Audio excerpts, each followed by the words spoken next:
எல்ரோயி, நம்மை காண்கின்ற தேவன், த காட் ஹூ சீஸ்.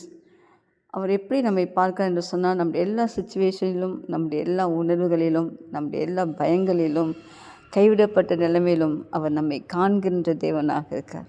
ஒருவேளை இந்த பாதையில் நீங்கள் போயிட்டுருக்கீங்களா? வேதத்தில் ஒருத்தர் அப்படி தான் போனாங்க. அவங்க பேர் தான் ஆகார். அவங்க ஆபிரகாமுடைய மனைவி, அடிமை பெண். சாராள் துரத்திட சொல்கிறாங்க, அவரும் துரத்தி விட்டார். ஒரு துருத்தி தண்ணியில் அவங்களை துரத்தி விடும்போது வனாந்தரத்தில் போய் அலையிறாங்க. திடீர்னு பார்த்தா தண்ணி தீர்ந்து போச்சு.